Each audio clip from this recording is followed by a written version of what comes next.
జీ5 ఉండగా మీ favourite TV shows ని మీరు అస్సలు మిస్ అవ్వలేరు. Complete free.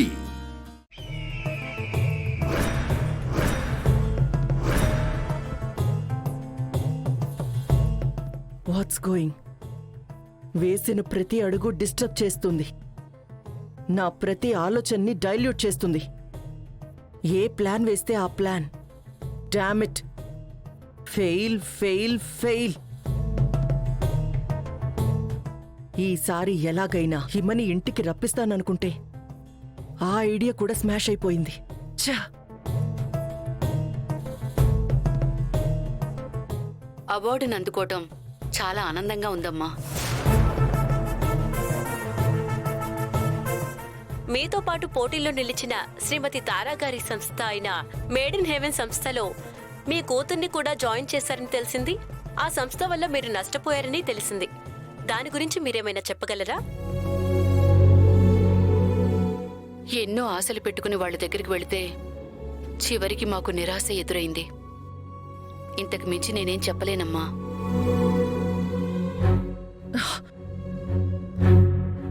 షిట్! ఛా! ఆల్రెడీ వీళ్ళు చేసిన డ్యామేజ్ సరిపోదనా? ఇంటర్వ్యూలు పెట్టి మరీ నా మేడ్ ఇన్ హెవెన్ పరువుని ఇలా మీడియా పాలు చేస్తున్నారు. ఏదో పగబట్టి సాధిస్తున్నట్టు ఈ సొసైటీలో నాకున్న పేరుని రెప్యుటేషన్ని వీళ్ళు కావాలని చెడగొడుతున్నారు. కుక్క నోటికి ఎముక దొరికినట్టు ఇప్పుడు ఆ అవార్డు చేతికి దొరికింది. ఇంకే మరింత డ్యామేజ్ చేయడానికి అవకాశం దొరికినట్టయింది వీళ్ళకి. చాలా దిగజారిపోయి ప్రవర్తిస్తున్నారు. వీళ్ళని ఇంకా ఇలాగే చూస్తూ ఉంటే చెత్త చెత్త చేసేలా ఉన్నారు. వీళ్ళకింకా ఛాన్స్ ఇవ్వకూడదు.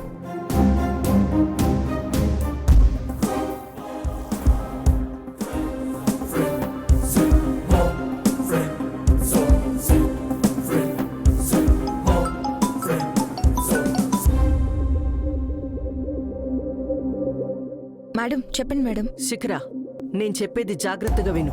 ఏంటి మేడం? రేపే నీకు శ్రీకాంత్కి ఎంగేజ్మెంట్. మేడం ఏమంటున్నారు మీరు? చెప్పింది వినపడలేదా? అర్థం కావడం లేదా? రేపు నీకు శ్రీకాంత్కి నిశ్చితార్థం జరుగుతుంది. మీ ఇంట్లో వాళ్ళతో విషయం చెప్పి రేపటి ప్రోగ్రాంకి మెంటల్గా సిద్ధంగా ఉండమని చెప్పు.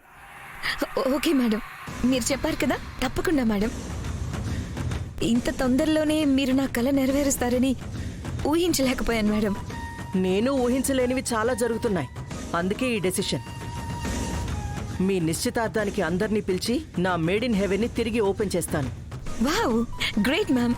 Thank you. ఏ మీడియా ముందు నేను తగ్గిపోయానో అదే మీడియా ముందు ఆకాశంలా విస్తరిస్తాను. ఎంత భయపడిపోయాను హేమా. చాలా పెద్ద గండం నుంచి బయటపడిపోయాం.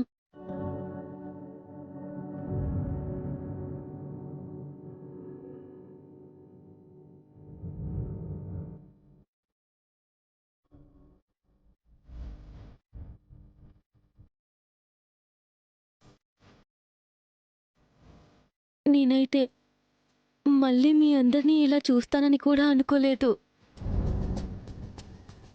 సమయానికి నువ్వు అన్నయ్య వచ్చుండకపోతే నేను నా బిడ్డ.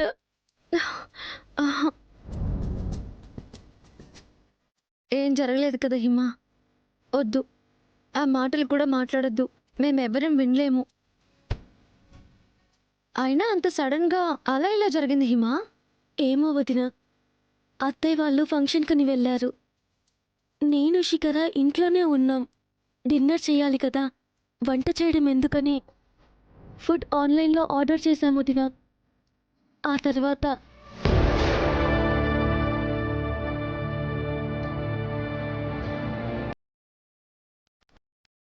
వదిన, బుజ్జిగాడికి నేనే కలిపి ముద్దలు తినిపించాలంట. నువ్వు నాకు తినిపించడం ఏంటి శిఖర?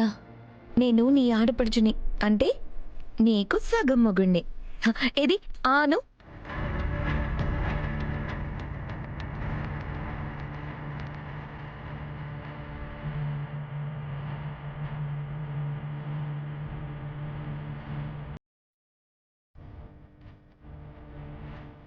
శిఖర ఎక్కడున్నావు?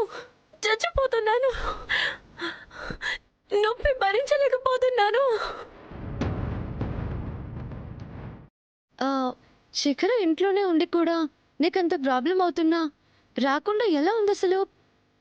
పాపం, నాకు ఇలా అవుతుందని తనేం గెస్ట్ చేయలేదు కదా వదిన. నాకు భోజనం తినిపించి తను తిని గదిలోకి వెళ్ళి చెవిలో హెడ్సెట్ పెట్టుకొని సాంగ్స్ వింటూ ఉందట. మరి అంతా హిమ అరుపులు వినిపించుకోనంతగా నిజంగా మ్యూజిక్ వినడంలో ఇన్వాల్వ్ అయిందా, లేక ఎంత అరిచినా వినకూడదనుకుందా? ఇంట్లో హిమ ఏడ్చేది బయట వరకు వినిపించింది, కానీ శిఖర బెడ్రూమ్ వరకు సౌండ్ రాకుండా ఉండిపోయిందా? ఏదో మతలబు ఖచ్చితంగా ఉంది. శిఖర హిమాకి ముద్దలు కలిపి భోజనం తినిపించేంత ప్రేమ నీలో ఉందా? తెలుస్తా. అవును హిమ, నువ్వు ఫుడ్ ఆర్డర్ చేసిన రెస్టారెంటు, ఆ డెలివరీ బాయ్ నంబరు నాకు ఒకసారి ఇవ్వు.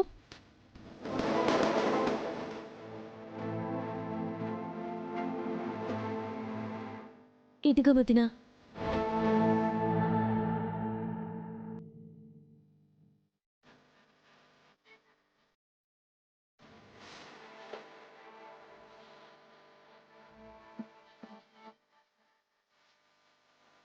ఎందుకు వదినా? ఈ డీటెయిల్స్తో పనుంది హిమ. సరేలే, కానీ నేను మళ్ళీ వస్తాను. జాగ్రత్త. టైంకి టాబ్లెట్స్ వేసుకోవడం మర్చిపోవద్దు, సరేనా? సరే వదినా.